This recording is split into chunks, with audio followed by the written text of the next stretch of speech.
चलो स्टार्ट करते हैं। Let's start our today's lecture. जैसा कि हमने पिछले टॉपिक्स में, पिछले लेक्चर में हमने ऑपरेशनल एम्पलीफायर को स्टडी किया था, उसकी इन्वर्टिंग और नॉन इन्वर्टिंग कॉन्फ़िगरेशन, फिर उससे फर्दर उसकी थोड़ी एडवांस जो है टोपोलॉजीज जो हैं उसको स्टडी किया था और उसका इंटरनल स्ट्रक्चर स्टडी किया था। फिर गेन कैसे निकालते हैं, वोल्टेज गेन, करंट गेन, ये सारा हम देख चुके हैं। उसके बाद हमने देखा कि कुछ एनर्जी स्टोरेज एलिमेंट्स हैं जो एनर्जी स्टोर कर सकते हैं। फेमसली उसमें एक कैपेसिटर और इंडक्टर है, और कैपेसिटर को हम स्टडी कर रहे थे। कैपेसिटर को हमने देखा कि it is a device which can store charges, और इसकी कंस्ट्रक्शन हमने देखी थी। दो प्लेट्स होती हैं, एक पॉजिटिव प्लेट, एक नेगेटिव प्लेट, और between two plates there is a dielectric material. तो जब आप बैटरी का पॉजिटिव टर्मिनल पॉजिटिव प्लेट से लगाते हैं और नेगेटिव नेगेटिव से लगाते हैं, तो पॉजिटिव चार्ज स्टोर हो जाता है पॉजिटिव प्लेट पे, नेगेटिव चार्ज उधर स्टोर हो जाता है नेगेटिव प्लेट पे, और एनर्जी जो है वो इलेक्ट्रिक फील्ड के बिटवीन जो है वो स्टोर हो जाती है। फिर हमने फर्दर इसकी करेक्टरिस्टिक्स देखी कि जो कैपेसिटर है ये जब डीसी से वोल्टेज अप्लाई करें तो ये ओपन सर्किट के तौर पे बिहेव करता है। ठीक है, क्योंकि इसके वोल्टेज क्या होते हैं, C D V by voltage, और इसका करंट होता है C D V by D T. ठीक है, तो इसको अगर इस इसके जो कैपेसिटर के वोल्टेजेस हैं उनको अगर आप सडनली चेंज करेंगे तो उसको वो रेजिस्ट करेगा, क्योंकि D V by D T क्या हो जाएगा, ज़्यादा हो जाएगा, D V by D T change होगा। ठीक है, D V by D T change होगा तो वो जो सडन चेंज है उसको ये अपोज करेगा। अब हम मूव फॉरवर्ड करते हैं थोड़ा सा आगे, कि एनर्जी जो स्टोर होती है इसमें वो किसके इक्वल होती है। पावर आपको पता है, उसी तरह वी आई सी वी आई के इक्वल होता है। उसमें आप जो है वैल्यूज रखते हैं, वोल्टेज को वोल्टेज ही रहने दें और करंट की जगह आप रखते हैं C D V by D T. ठीक है, पावर ये आ गया। और फिर आपको पता है एनर्जी क्या होती है, पावर मल्टीप्लाई बाई टाइम। तो अगर आपने एनर्जी निकालनी है जो कैपेसिटर में स्टोर हुई है, तो उसको आप पी डी टी लिखेंगे, और time minus infinity to T इसलिए यूज़ करेंगे कि प्रायर, कि अगर आपने जब चार्ज करना शुरू किया उससे पहले भी कैपेसिटर पे कोई ना कोई इनिशियल चार्ज हो सकता है, इसलिए इंटीग्रेशन की जो लिमिट है वो माइनस इन्फिनिटी टू टी है। तो इसको इंटीग्रेशन को दो हिस्सों में रिजॉल्व कर सकते हैं, minus infinity to T naught और टी नॉट से आगे टी तक। लेकिन इसमें अभी वैसे ही जो है वो हम इस चीज़ को जस्टिफाई कर देंगे। तो सी जो है वो वैल्यूज पुट की, फिर यहाँ पे पी की, सी इंटीग्रेशन से बाहर आ गया, और फिर आपने बाकी वैल्यू रखी तो डी टी से कैंसिल हो गया, तो आपके पास इंटीग्रेशन में वी डी वी रह गया। तो अब जो है पहले टाइम के लिहाज से इंटीग्रेशन हो रही थी, अब इंटीग्रेशन जो है वो वोल्टेज, क्योंकि अब जो डिफरेंशियल है इंटीग्रेशन में वो डी वी है, पहले जो डिफरेंशियल था वो डी टी था। तो अब वोल्टेज के लिहाज से इंटीग्रेशन हो रही है, तो यहाँ पे लिमिट भी वोल्टेज के लिहाज से होगी। तो वोल्टेज कौन से आएंगे, V at minus infinity to ले इन्फिनिटी से लेके V at any given time. तो वी डी वी की इंटीग्रेशन क्या होती है, वी स्केयर बाई टू, वो वी स्केयर बाई टू आपने रख दिया, और साथ सी तो ये वैसे ही आ रहा था, और उस पर लिमिट आप लगा देंगे V at minus infinity to V at T. अब आपको पता ही है कि कैपेसिटर जो है अगर बहुत देर पड़ा रहे, कोई लेट से अगर वो चार्ज भी है कैपेसिटर और उसको इन्फिनिट टाइम दिया जाए डिस्चार्ज होने के लिए, तो कैपेसिटर जो है वो डिस्चार्ज हो जाएगा, और उसके क्रॉस जो वोल्टेजेस हैं वो ज़ीरो हो जाएंगे। तो वी एट माइनस इन्फिनिटी जो है वो ऑलवेज ज़ीरो होते हैं, because the capacitor was uncharged at T is equal to minus infinity.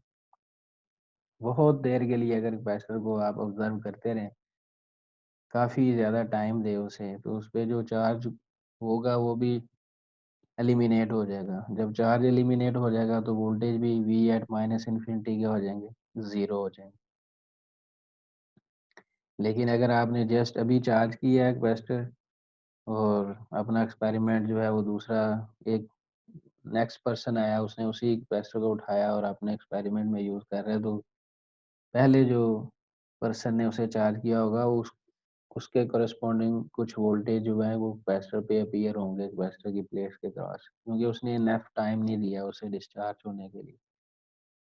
तो वो होगा वी एट -0, यानी just before starting your experiment जो टाइम था उस वक्त कैपेसिटर पे क्या वोल्टेज था, वो होगा जो इनिशियल जो कैपेसिटर पे चार्ज अवेलेबल है आपने जब एक्सपेरिमेंट स्टार्ट किया उससे पहले। लेकिन अगर एक कैपेसिटर जो है वो वी एट -∞ पे वोल्टेज अगर आप देखना चाहते हैं, -∞ टाइम पे, इसका मतलब है कि बहुत पहले, यानी कैपेसिटर अगर चार्ज भी था, कोई चार्ज किसी ने किया भी था, तो उसे उसने इतना टाइम दिया कि वो खुद ही डिस्चार्ज हो गया, तो वी एट -∞ ऑलवेज जीरो होता है। तो इस पे जब अपर लिमिट लगाएंगे इस इक्वेशन पे, तो वो क्या बन जाएगा, half C V T square, ठीक है, क्योंकि v की जगह हम क्या रखेंगे V T square minus half C V minus infinity square, जो कि माइनस इन्फिनिटी पे जो वोल्टेजेस हैं वो ज़ीरो हैं, तो जो एनर्जी है जो स्टोर होती है कैपेसिटर में उसका फार्मूला सिर्फ यही बनेगा। ये क्लियर है बात भाई कि फार्मूला ये क्यों आया? Yes sir. ये जो बात मैंने V at minus infinity zero होगा, ये क्लियर होगी कि नहीं? Yes sir. हम्म। और अगर वही मैंने बताया, ये इसका मतलब है कि कैपेसिटर को ऑब्जर्व किए हुए बहुत देर हो गई, यानी कैपेसिटर को एक्सपेरिमेंट नेक्स्ट अगर आपने अपने यूज में लाना, जब लाना चाहते हैं ना, उससे पहले कैपेसिटर पड़ा हुआ है अनकनेक्टेड, ठीक है, इनटू द सर्किट, बहुत अरसा हो गया कैपेसिटर को। तो अगर उसमें कोई थोड़ा बहुत इनिशियल चार्ज होगा भी, तो वो भी उतनी देर में एलिमिनेट हो चुका होगा। तो कैपेसिटर पे जो वोल्टेज है एट माइनस इन्फिनिटी टाइम वो ऑलवेज जीरो होते हैं, ठीक है। फिर आपने हाफ सी वी स्केयर आया था, और आपको पता है कैपेसिटर का जो चार्ज है वो किसके इक्वल होता है, ये यहाँ सीवी। पे क्यू का रिलेशनशिप है ना, क्यू किसके इक्वल होता है कैपेसिटर का, Q is equal to C V होता है, यस नहीं? सर। होता है या नहीं होता है यार, बताओ तो सही। यस यहाँ सर। यस सर, होता है, Q is equal to sir C. CV होता है। हम्म सी वी होता है, Q is equal to C V होता है, तो यहाँ सीवी से लैदा कर लें आप एक सी वी को, तो क्यू बन जाएगा, क्यू इंटू क्या बन जाएगा वी। क्यू वी स्केयर, हाँ, नहीं नहीं, क्यू क्यू वी हो इंटू जाएगा क्यू वी। क्यू भी हो जाएगा, और वहाँ पे वी की दोबारा वैल्यू आप पुट करेंगे तो वो क्या होता है, क्यू क्यू ओवर, और सी। तो वो क्यू स्केयर हो जाएगा, ठीक है, तो हाफ क्यू स्केयर ओवर सी भी हो सकता है, ठीक है। तो आप एनर्जी कैलकुलेट कर सकते हैं अगर वोल्टेज गिवन है कैपेसिटर के या चार्ज गिवन है, दोनों केसेस में आप कैपेसिटर में जो एनर्जी स्टोर हुई है वो कैलकुलेट कर सकते हैं।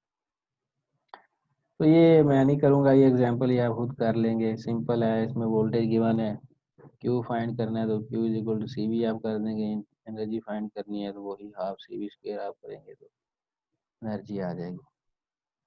सिमिलरली अब एसी, थोड़ा सा वोल्टेज कौन से हैं, वोल्टेज की नेचर चेंज हो गई, वोल्टेज एसी है, और 10 cos 6000 t, इसमें जो है मैग्नीट्यूड कितनी है इस कॉस की, एम्पलीट्यूड मैक्सिमम एम्पलीट्यूड कितना हो सकता है इस कॉस का? हाँ भाई, कौन बताएगा? The voltage across 5 microfarad capacitor is this, यानी एसी वोल्टेजेस आपने अप्लाई किए हुए हैं, तो इन वोल्टेजेस की मैक्सिमम वैल्यू कितनी हो सकती है? 10 सर। 10 हो सकती है? 5 माइक्रोफैरड लिखा हुआ है कैपेसिटर वोल्टेज की। नहीं नहीं, वो तो कैपेसिटेंस है कैपेसिटर की, the voltage across a G 5 microfarad capacitor, ये कैपेसिटर की कैपेसिटेंस है, जैसे रजिस्टर की वैल्यू होती है ना ओहम्स में, इस तरह कैपेसिटर की भी जी सर। वैल्यू है, उसके क्रॉस वोल्टेज ये आपने अप्लाई किया है। अब इन वोल्टेजेस की मैक्सिमम वैल्यू कितनी हो सकती है, ये मैंने पूछा है।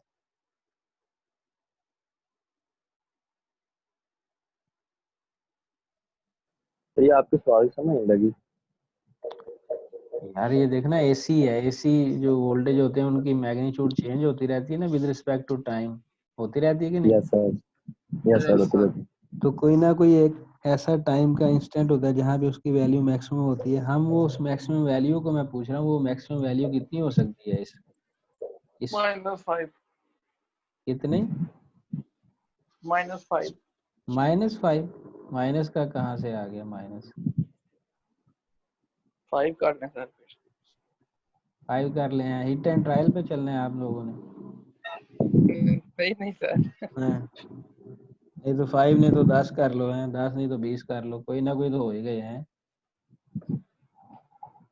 यार आप लोग मतलब बिल्कुल ही, आपको पता है ये इस फंक्शन को अगर मैक्सिमाइज करना है तो 10 तो कांस्टेंट है ना, कॉस को मैक्सिमाइज करना पड़ेगा। हम मैक्सिमम वैल्यू ही पूछ रहा हूँ मैं इसकी, 10 को तो हम कुछ नहीं कर सकते, वो तो एक कांस्टेंट टर्म है।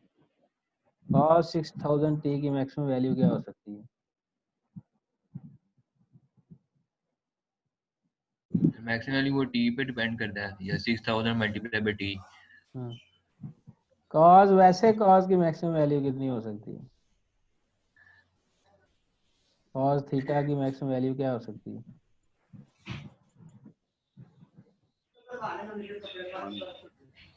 हाँ, सर 1। 1। 6000 टी। वो कॉस थीटा की 1 पूछ रहा हूँ, इसमें ये 1 सर.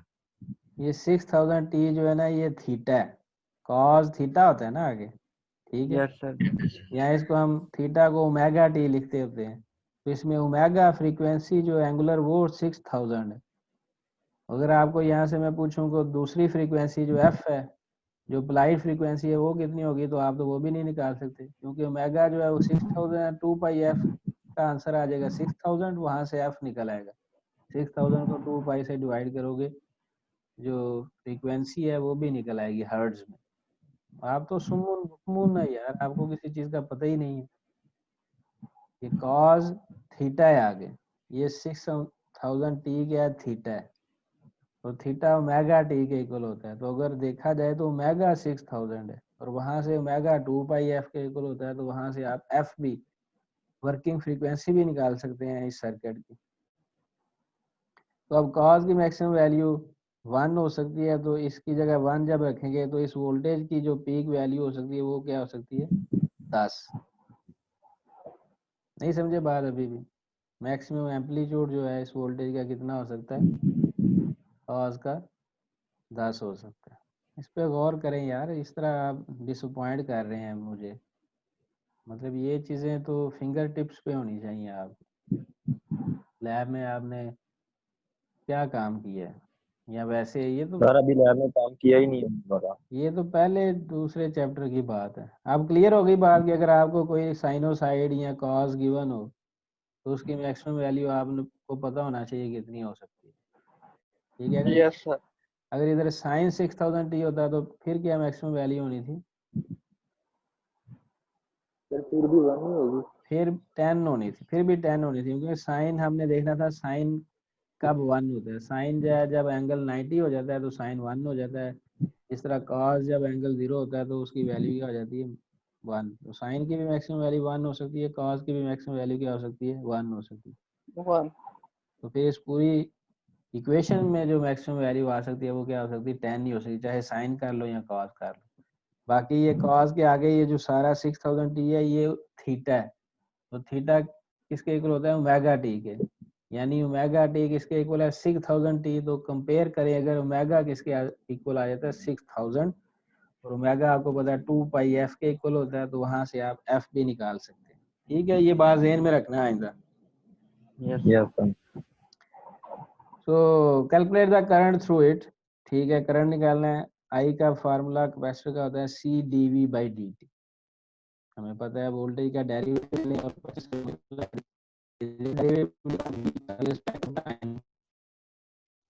और साथ ठीक है, हमने लिख दी 5 लिख दिया माइक्रो फैरड, 5 इंटू 10⁻⁻6।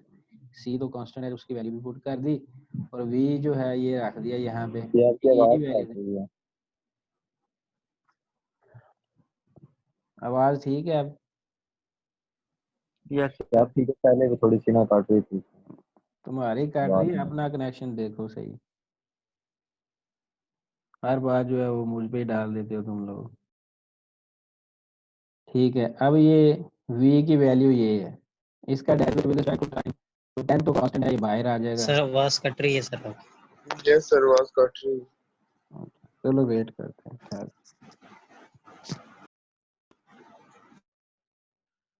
हाँ भैया, अब कुछ बेहतर हुई है आवाज? Yes sir. तो डेरिवेटिव लेना है ना इसका, तो 10 तो डेरिवेशन से बाहर आ जाएगा, और cos 6000t का डेरिवेटिव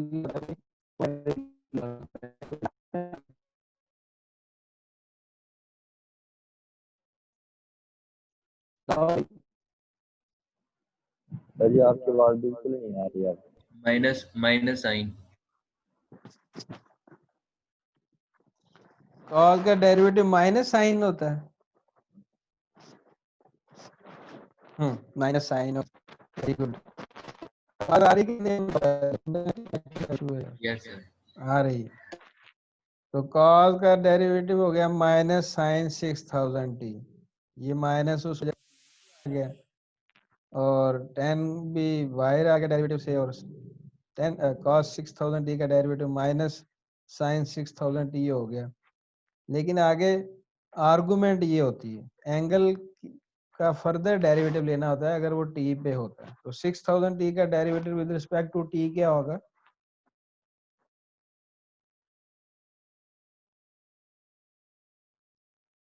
हेलो। 6000। 6000 है सर। हाँ, चीजें आपको आती नहीं है या आप जानबूझ कर करते हैं? सर जी आपकी बात ही नहीं आई थी, नहीं तो बोल दिया था हमने। सर अब वैसे भी वो थोड़ी सी भूली ही है इस वजह से, हाँ लेकिन सर वो सही बता रहे हैं। हाँ, तो ये डेरिवेटिव निकालना आ जाएगा ना ये यहाँ। Yes sir. Yes sir. ये अब आप खुद करेंगे, उसी तरह के पैटर्न पे ये एग्जांपल है, ठीक है। ये इसको मैं करता हूँ थोड़ा सा। Determine the voltage across A 2 microfarad capacitor if the current through it is. अब कैपेसिटर का करंट दे दिया, देखना है, इस तरह के छोटे छोटे सवाल आ सकते हैं। कैपेसिटर का वोल्टेज गिवन हो, करंट फाइंड करने को कह दें, ठीक है, और अगर करंट गिवन हो तो क्या फाइंड करने को कह दें? वोल्टेज। समझ रहे हैं ना बात आप मेरी? Yes sir. और दोनों केसेस में एसी सप्लाई एसी भी हो सकती है, सप्लाई डीसी भी हो सकती है। ये बात ज़हन में बिठा लें। क्लियर है बात ये? Yes sir. assume that the initial capacitor voltage is 0। initial capacitor voltage is 0। तो हमने कैपेसिटर का जो वोल्टेज था उसका फार्मूला ये था 1/c 0 to t प्लस, क्योंकि जो ओरिजिनल फार्मूला था वो था माइनस इन्फिनिटी टू टी, उसको हमने डिवाइड कर दिया था दो हिस्सों में, माइनस इन्फिनिटी टू 0 और 0 से टी तक। इंटीग्रेशन को रिजॉल्व कर दिया था ना दो इंटीग्रेशन में। जो इनिशियल वोल्टेज का यस सर। फार्मूला था ना वो था 1/c integration minus infinity to T I D T, ये था ओरिजिनल फार्मूला। वो कहाँ से आया था ओरिजिनल फार्मूला? मैं आपको बता देता हूँ, वोल्टेज से ही आया था। ये वोल्टेज का फार्मूला था ना, करंट का फार्मूला था। इस आई डी टी को उधर ले जाओ और सी से डिवाइड कर दो, बाद में दोनों तरफ इंटीग्रेशन ले लो, तो वोल्टेज का फार्मूला नहीं बन जाता? Yes sir. तो इसलिए कोई मुश्किल ही नहीं है, ये आई करंट का फार्मूला सिर्फ याद होना चाहिए। वोल्टेज का तो आप ऐसे ही निकाल सकते हैं, डी टी को उधर ले जाओ, सी को भी उधर जाके डिवाइड कर दो, तो ये हो जाएगा 1/c आई टी डी टी, इधर डीवी रह जाएगा, दोनों तरफ इंटीग्रेशन लगाओ तो डीवी की इंटीग्रेशन वी होती है, तो वो फार्मूला खुद ही बन जाएगा, v is equal to 1/c integration minus infinity to T I T D T. लेकिन हमने उस फार्मूले को फिर रिजॉल्व किया दो चीज़ों में, माइनस इन्फिनिटी टू 0 लगा दी इंटीग्रेशन, और फिर 0 to t लगा दी। लेकिन जो माइनस इन्फिनिटी टू 0 वाला है उसको हम कहते हैं वी नॉट यानी वी जीरो, यानी इनिशियल कितने वोल्टेजेस हैं कैपेसिटर के ऊपर। यानी जब आपने कैपेसिटर को यूज करना चाहा अपने सर्किट में पकड़ के, उससे पहले भी क्या किसी ने यूज किया हुआ था वो कैपेसिटर। तो अगर यूज किया हुआ था, मे बी उस पर कोई इनिशियल चार्ज हो, जो इनिशियल चार्ज की वजह से कोई इनिशियल वोल्टेज भी होंगे। तो अगर तो वो कहता है कोई इनिशियल वोल्टेज है, तो आपको फिर वी जीरो की जगह वो वोल्टेज लिखने पड़ेंगे। अगर वो जिस जिस तरह इस एग्जांपल में उसने कहा कि वोल्टेज इनिशियल जीरो है, तो आपको फिर जीरो, वी जीरो की जगह आप क्या लिख देंगे, जीरो। वो वोल्टेज लिख देंगे सर। इस केस में वी जीरो जीरो है, तो आप क्या लिख देंगे, जीरो। 0। यार बोलते नहीं बाकी लोग।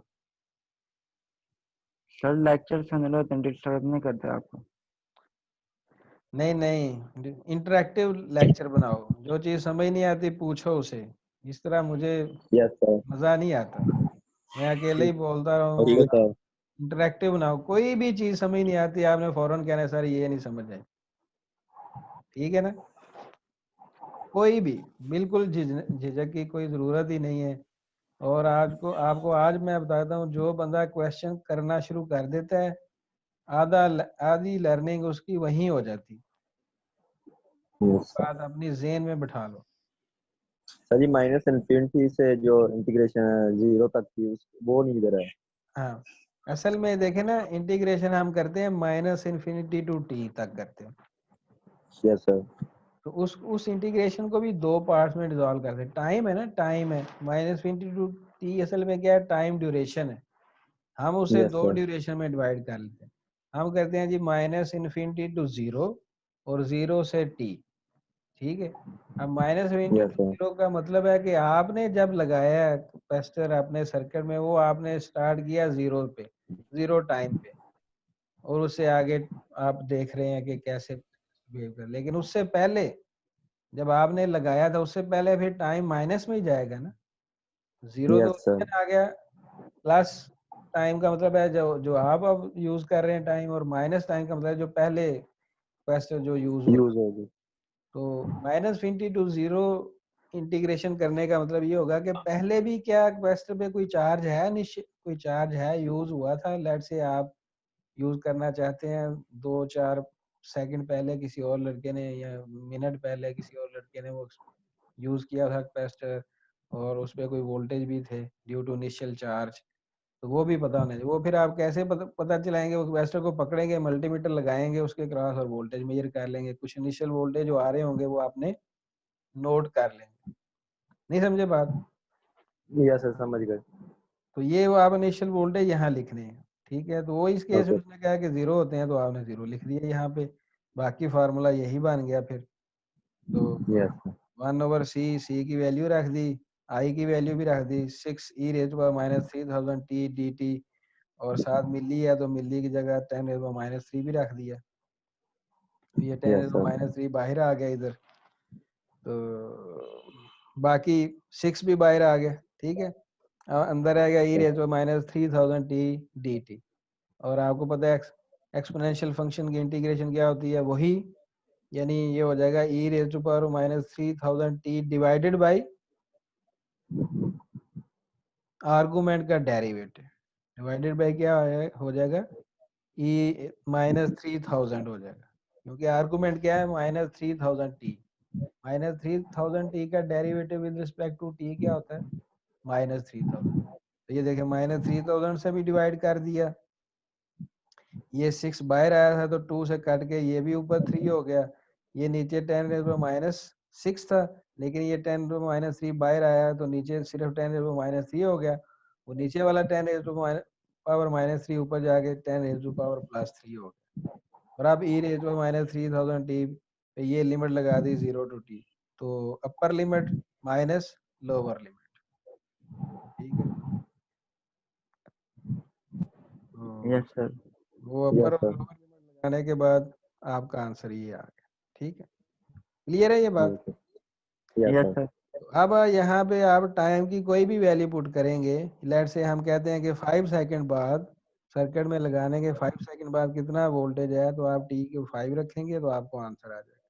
फिर वो कहता है कि नहीं जी, सर्किट में लगाने के 8 सेकंड बाद क्या आंसर आता है, टी को 8 रखेंगे आप, क्लियर होगी बात या नहीं? यस सर होगी। Yes sir.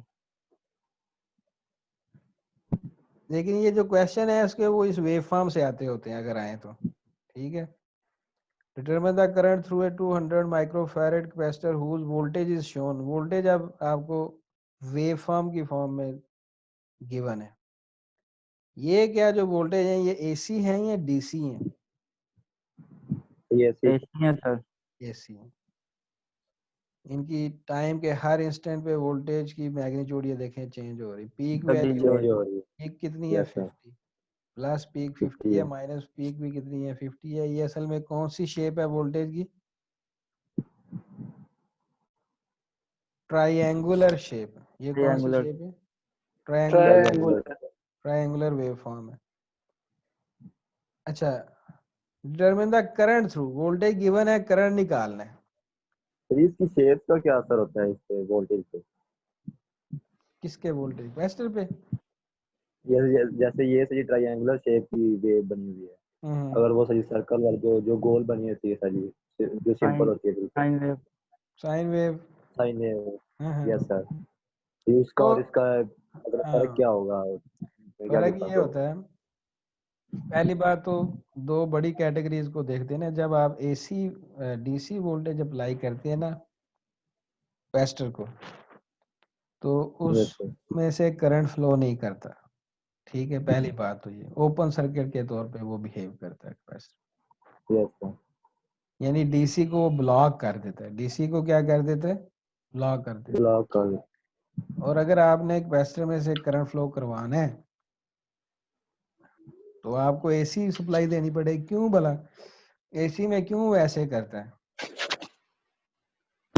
ये वो पॉजिटिव हाफ साइकिल जो है इस वेवफॉर्म का, उसमें चार्ज होगा कैपेसिटर। कैपेसिटर क्या हो जाएगा? चार्ज होगा। चार्ज होएगा और जो ही कैपेसिटर और इसमें चार्ज हो करंट रहा फ्लो होता है करेगा। वो करंट अपने अंदर में से अलाउ करता है पास करना, ठीक है, क्योंकि यस सर। चार्जेस स्टोर होने हैं ना, जाहिर बात यस है। सर। फिर नेगेटिव हाफ साइकिल में वो क्या करता है? डिस्चार्ज करता है अपने। तो इस यस तरह sir. Charging discharging charging discharging जो है वो कैपेसिटर की होती रहती है।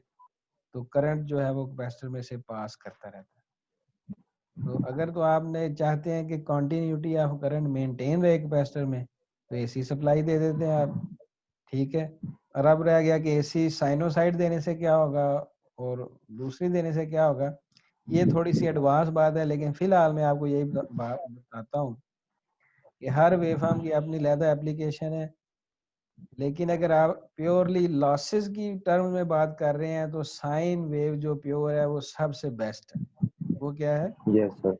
सबसे किसी बेस्ट है। सबसे भी बेस्ट। एसी डिवाइस को अगर, जैसे ये आपका यूपीएस भी है, वो आपको आउटपुट एसी की साइनोसाइड जितनी उसकी आउटपुट वेवफॉर्म्स साइन वेव के करीब करीब होगी, उतना उस यूपीएस को हम बेहतर यूपीएस और कहेंगे। करते की अच्छी होगी। और जितना उसकी वेवफॉर्म स्क्वायर वेवफॉर्म या स्क्वायर भी तो होती है ना एसी, ट्रायंगुलर के यस करीब सर। होगी, उतने उसमें हार्मोनिक्स ज्यादा होंगे, यानी लॉसेस आप समझ लेंगे ज्यादा हो गए। पंखा अगर एसी पे चल रहा है तो आप पंखा अगर उस पे चल रहा है यूपीएस पे, तो आपने देखा होगा उसकी आवाज भी चेंज हो जाती है और उसकी जो है वो स्पीड पे भी स्पीड भी फर्क पड़ता है। चाहिए। यस लेकिन सर। अगर जब वापडा की उसे सप्लाई देते हैं वो स्मूथली रन करता है। सिमिलरली बाकी बड़ी मोटर्स को भी अगर आप चलाना है प्योर एसी वेवफॉर्म पे ना चलाएं, किसी और वेवफॉर्म पे चलाने की कोशिश करें, तो लॉसेस उसमें ज्यादा हों, ठीक है। लेकिन लेकिन ये फिर भी यूपीएस कुछ जो है ये तो रिक्वायरमेंट एसी है। दे रहा होता हाँ जी, है, यूपीएस तो एसी दे रहा होता है नहीं ना। एसी लिखा होता है, यूपीएस प्योर की एसी नहीं। एसी तो होती है यार, एसी का मसला नहीं, साइन वेव प्योर एसी होती है। ओके तो सर। यूपीएस की फ्रिक्वेंसी भी तेज होती है। थोड़ा बहुत फर्क होता है उसका। बहरहाल मतलब ये है कि हर वेवफॉर्म की अपनी एप्लीकेशन हो सकती है, लेकिन मोस्टली जो डिजायरेबल वेवफॉर्म है एसी एप्लीकेशंस के लिए वो साइन वेव है, प्योर साइन वेव। कौन सी है भाई? Yes sir. Pure pure. Sine wave. Pure sign. आप आगे जाएंगे तो ये प्रोजेक्ट भी आप कर सकते हैं कि एक ऐसा यूपीएस बनाए जिसकी आउटपुट प्योर साइन वेव आए, और ये बड़ा मुश्किल होगा, आसान नहीं होगा, ठीक है। तो यूपीएस कर सकता है प्योर साइन हाँ वेव जी, आउटपुट? अब्दुल रहीम भाई ने बनाया था। यूपीएस क्या है? नहीं यूपीएस के अगर प्योर करवाना है तो साइन उसके वेव सर अंदर जी आउटपुट दे सकता है? दे यूपीएस ने नहीं देना होता, उसके अंदर मैकेनिज्म लगाते हैं आप, एक ऐसा सर्किट लगाते हैं। प्योर साइन वेव के जैसे लिए कोई भी कोई सर्किट मैकेनिज्म है। लगाना पड़ेगा ना। हाँ यूपीएस दे सकता है, अवेलेबल है मार्केट में, महंगे होते हैं, लेकिन आप खुद भी बना सकते हैं। उसके लिए आपको दो चीजों पे कमांड होनी चाहिए, एक तो सर्किट कनेक्ट करने में कमांड होनी चाहिए, दूसरी पीसीबी, क्योंकि आप जो सर्किट यूपीएस का बनाएंगे ब्रेडबोर्ड पे तो नहीं बनाएंगे, आप किस पे बनाएंगे, यस प्रिंट सर, सर्किट पे। पीसीबी पे। प्रिंटेड सर्किट, तो वो आपको बहुत अच्छी आनी चाहिए, ठीक है, फिर आप बना यस सकते सर। हैं। और फिर आपको जो रेटिंग के आपने वहाँ पे यूपीएस में ना मॉसफेट्स भी यूज होते हैं, तो यस सर। वो भी मैं अच्छे तो खास, वेबसाइट वो भी अच्छी रेटिंग के पहचान मिलने चाहिए। फिर सिंक उनके साथ यूज होता है, वो सारे कॉम्प्लिकेशंस हैं, इसीलिए तो वो प्रोजेक्ट के तौर पे यूज होता है कि आप बार बार आप देखेंगे यस जलेंगे, सर, आपके जो एलिमेंट्स हैं वो बर्न आउट हो जाएंगे किसी वजह से, आपको पता नहीं चलेगा यस कि सर। क्यों जल गया ये। फिर आपको आहिस्ता आहिस्ता पता चलता जाएगा कि ये इसलिए जल रहा है, तो आप उसको सोल्यूशन देंगे, फिर आगे स्टेप बाय स्टेप जो है वो आप इम्प्रूवमेंट करेंगे। तो ये सर वोल्टेज, ये हाँ ये चीजें हम कब पढ़ेंगे? एफईटी, स्मॉथ एफईटी, ये ट्रांजिस्टर ईडीसी वगैरह? में पढ़ेंगे आप, इलेक्ट्रॉनिक डिवाइसेस एंड सर्किट्स में। थर्ड सेमेस्टर में। थर्ड में नहीं, मेरे ख्याल में फोर्थ में है जाके। ठीक आप है। पढ़ाएंगे सर? मैं कभी पढ़ाता हूँ, इस दफा पढ़ा रहा हूँ, मैं कभी नहीं पढ़ाता, लेकिन अगर आपको कोई मसला होगा तो आप मुझसे पूछ सकते हैं, ऐसी कोई बात नहीं, मैं नहीं भी पढ़ा रहा हूँ, यस सर, इंशाल्लाह। कोई बात नहीं। ऑफिस, इंशाल्लाह सर। अल्लाह करे ऑफिस यूनिवर्सिटी ओपन हो, तो मेरा ऑफिस तो हो गई सारी बात है, तो आप यस उसमें आ यस सकते, सर, देखा होगा आपने। तो आप वहाँ पे यस आ सर। सकते हैं। अगर मैं नहीं भी ईडीसी पढ़ा रहा हुआ तो आप पूछ सकते हैं। बहरहाल आगे चलते हैं। ये आपको वेवफॉर्म करंट की गिवन है, नहीं वोल्टेज की गिवन है, आपने क्या फाइंड करना है, करंट, ये देखना वीटी हाँ लिखा हुआ है। तो आपको पता है करंट का फार्मूला क्या था, I was equal to voltage C dV by dt, इसके इक्वल था। Yes sir. अब ये बात गौर से सुननी है आपने, ठीक है, मैं सॉल्व नहीं करूंगा, मैं सिर्फ थीम बताऊंगा। I is equal to C dV by dt, तो यानी करंट अगर निकालना है तो आपको C चाहिए, C गिवन है। आई सी डी। आपकी आवाज काट रही है, भारत, C गिवन है। आगे यस रह सर। गया जिस वोल्टेज का डेरिवेटिव लेना है वो भी गिवन हो, और वो वोल्टेज वेवफॉर्म की फॉर्म में गिवन है, ठीक है ना। आई यस किसके सर। इक्वल है, C D V by D T, C dt given है। अब रह गया वोल्टेज जिसका voltage. With respect to time derivative लेना है, वो वोल्टेज जो है वो वेव फॉर्म की फॉर्म में गिवन है। तो फिर हम क्या करेंगे, इस वेव फॉर्म को पार्ट्स में डिवाइड करेंगे। इसमें डिवाइड करेंगे, पार्ट्स में। पहले पार्ट में 0 जाएगा। टू 1, 0 टू 1 जो है टाइम, उसमें ये जो वेव फॉर्म है ये एक लाइन की फॉर्म में नहीं आ जाती, ये देखें इतने यस हिस्से को सर। अगर यस सर। देखें तो ये एक लाइन है जो जिसकी कोई ना कोई स्लोप स्ट्रेट होगी, स्ट्रेट लाइन। हाँ, और ओरिजिन में से वो पास कर रही है। तो इस स्ट्रेट लाइन की इक्वेशन निकाल सकते हैं 0 to 1 के दरमियान जो है, निकाल सकते हैं equation. Sir slope equation method लगा दें। कौन सा मेथड, स्लोप अगर इसकी हाँ, बना के। नहीं, मैं अब आपसे एक बड़ा बेसिक सा क्वेश्चन करना है। अगर आपको एक लाइन की इक्वेशन लिखनी पड़ जाए तो क्या चीजें रिक्वायर होती हैं इस इक्वेशन लिखने के लिए, स्लोप सर चाहिए एक्स होती और है। वाई, स्टार्टिंग पॉइंट और एक्स और एंडिंग वाई। पॉइंट, दो स्लोप पॉइंट चाहिए कोई भी होती है चाहिए और होते हैं पॉइंट सर। चाहिए होते हैं, ठीक है। लेकिन मैं आपको बताऊं, कोई भी जो लाइन है उसको अगर आपने इक्वेशन उसकी लिखनी है तो 2 पॉइंट्स उसके चाहिए होते हैं, स्टार्टिंग एंडिंग नहीं, कोई भी 2 पॉइंट्स जो उस लाइन के ऊपर हो, जो क्या हो, उस पॉइंट के ऊपर, लाइन के ऊपर। लाइन के ऊपर। तो इस केस में वो 2 पॉइंट्स क्या आपको नजर आ रहे हैं, वो कौन से 2 पॉइंट है जो लाइन के ऊपर है, कोई मिल रहे हैं और आपको ग्राफ में। सर 0 to 50, 0 to 50, ये क्या कौन सा पॉइंट दे दिया, 2 और 4 सर, 2 और 4 सर, क्या क्या कौन सा पॉइंट है, 2 और 4। 2 and 4 सर वो सर मैंने कहा जीरो फर्स्ट से लाइन का पूछ 50 रहे हैं तक जो था जी। यार मैं सिर्फ 0 to 1 देख रहा हूँ, ये जो लाइन है यहाँ तक, इस पे इसकी इक्वेशन लिखनी है। 2 पॉइंट्स मुझे चाहिए जो इस लाइन के ऊपर लाई कर रहे हो बस, वो 2 जी 0 पॉइंट्स। से 1 के दरमियान जो भी आएंगे वो सारे इसके सर इस पे 0 लाइक 0 और 50 and 1। हाँ ये बंदा बोल रहा है ना सही। 0 0 पॉइंट और दूसरा पॉइंट ये वाला, इस पॉइंट पे यस एक्स एक्सिस की वैल्यू 1 है, वो 51 गलत आ गया, 1,50 बस 150 बताना था उसने। 1, 50, 50 0, 0। ये 2 पॉइंट जब आ जाए तो फिर आप इक्वेशन नहीं निकाल सकते। यस सर स्लोप क्या होगी, m क्या होगी, y2 minus y1 over x2 minus, x x1। वहां से स्लोप आ जाएगी। और फिर लाइन की इक्वेशन क्या होगी, y is equal to mx plus c। C या बी सर? ठीक है, तो स्लोप जब आ गई होगी तो आप उसे लिखेंगे। जैसे इस केस में स्लोप में अगर निकालता हूँ तो स्लोप क्या पॉजिटिव होगी या नेगेटिव होगी, पहले ये बताओ बगैर बगैर निकाले। पॉजिटिव पॉजिटिव सर होगी। पॉजिटिव होगी तो y2 क्या लूंगा मैं, 50 माइनस 0, यानी y2 क्या होगा, 50 है ना। y2 मैं ये पॉइंट ले लेता हूँ, यस सर। इस पॉइंट को 0.2 कह देता हूँ। सो 50 minus 0 divided by x2 1 minus 0, तो स्लोप क्या हो जाएगी 50। 50 पॉजिटिव आ जाएगी।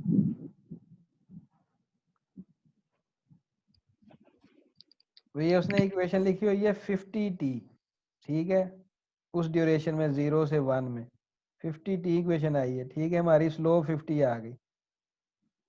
फिर हम x एक्सिस पे कौन सा वेरिएबल है, t, y is equal to mx plus c लिखना है ना हमने।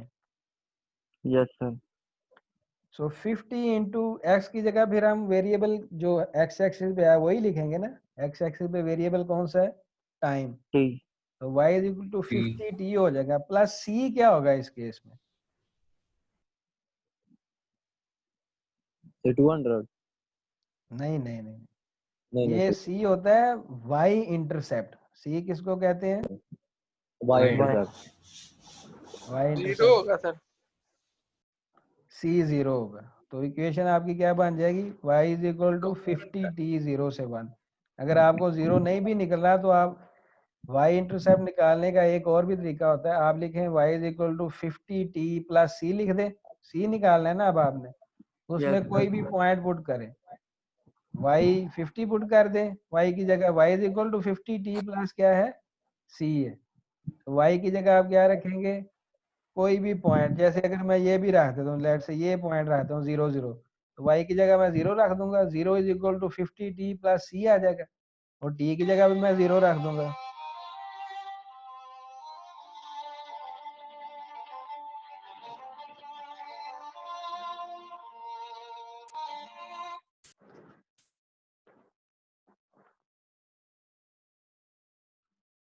सॉरी, वो ना अहमद मलिक साहब की कॉल आ गई थी बस।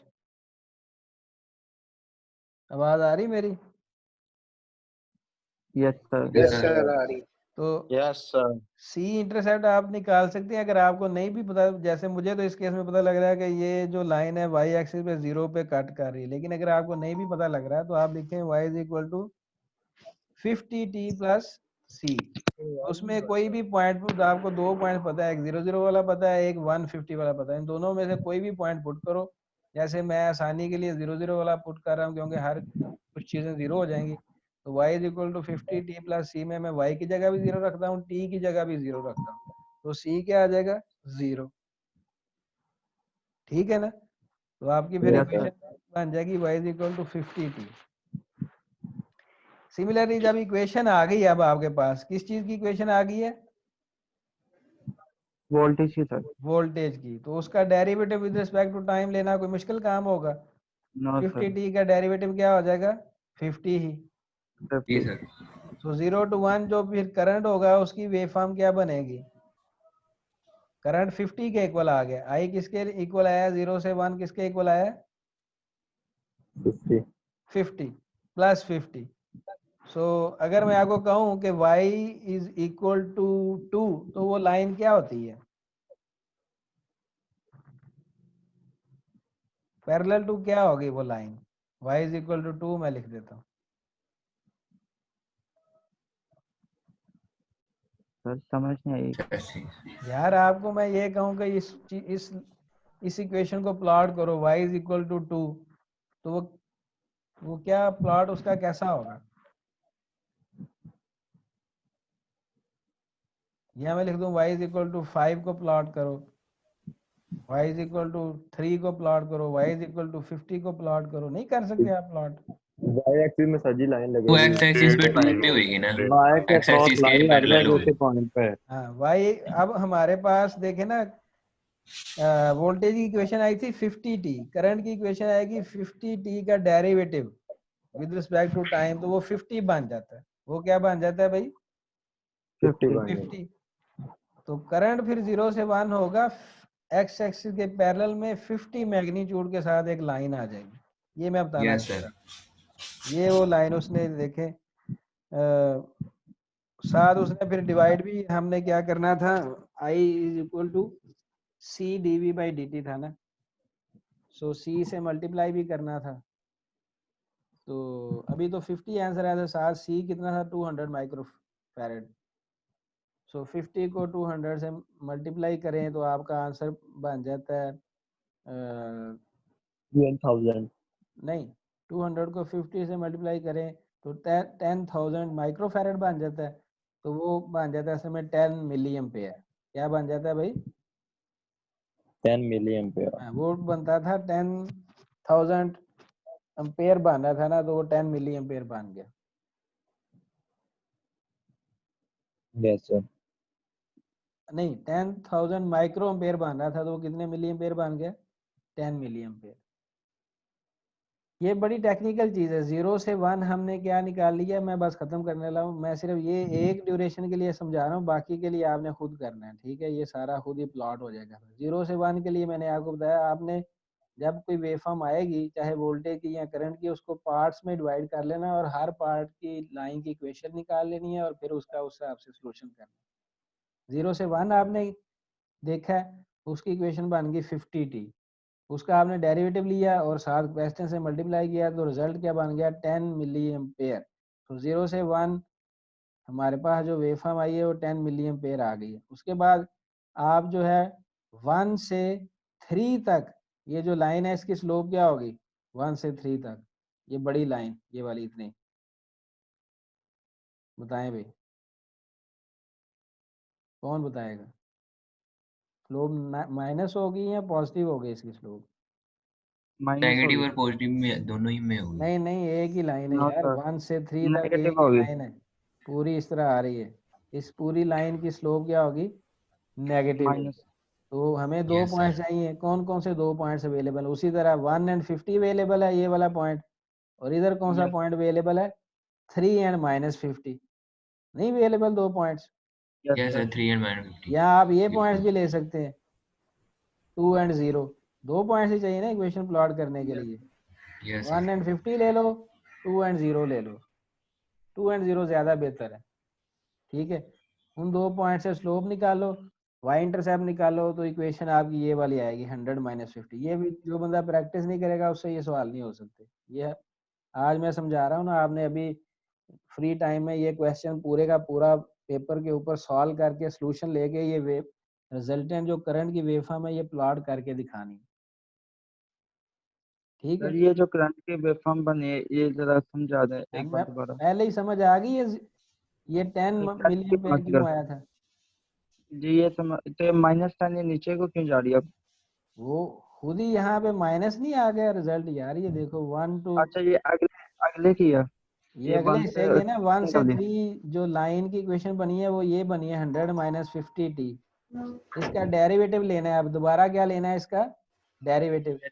100 -50t का डेरिवेटिव क्या होगा, -50।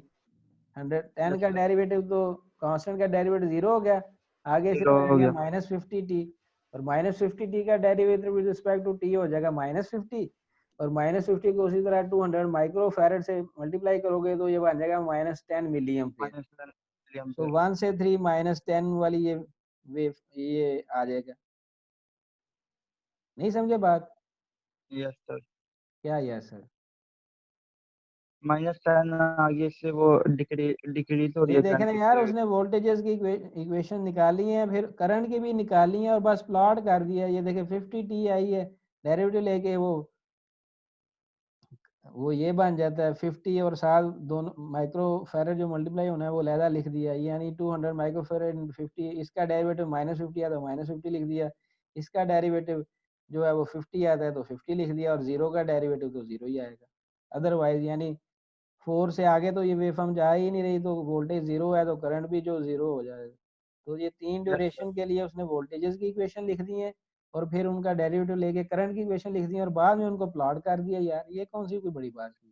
ये सर इससे जो वन, ये दूसरे स्टेप में 1 से लेके जो ये 3 तक है जो डिक्रीज लाइन हो रही है, ये हम आधी आधी करके दे सकते हैं क्यों 1 आधी से 2 आधी करेंगे? 2 दफा ये काम करोगे, 2 दफा इक्वेशन लिखोगे, 2 ऐसे नहीं दफा कर सकते। लाइन बानी है एक रही सर जी, हैं?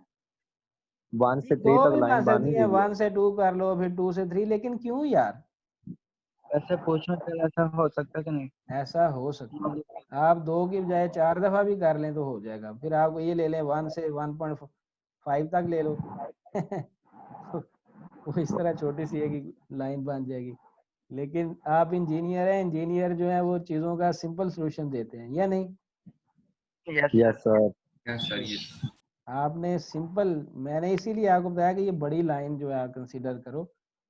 जहां हमारी मजबूरी होगी कि हम लाइन जो है वो नहीं, छोटी लाइन ही लेनी पड़ेगी, वो हम कर लेंगे। जैसे मैं 0 से 1 जो लाइन है ये मुझे लेनी पड़ी है, 0 से 2 मैंने क्यों नहीं ली? क्योंकि वो तो एक ट्रायंगुलर वेव फॉर्म बन जाती है, उसकी अब मैं कहाँ इक्वेशन निकालता फिरूंगा। तो इसलिए मैंने यस 0 सर। से 1 कर लिया, और फिर 1 से 3 मैंने कर ली, फिर मैं 3 से 4 कर लूंगा, और इस तरह सॉल्व कर दूंगा। ठीक है, with this the lecture is over. अब जो है यस वो आपने इस क्वेश्चन की लाजमी आज प्रैक्टिस करनी है। कौन इंशाल्लाह करे? सर, सारे वादा करें कि आपने प्रैक्टिस करनी है इसको।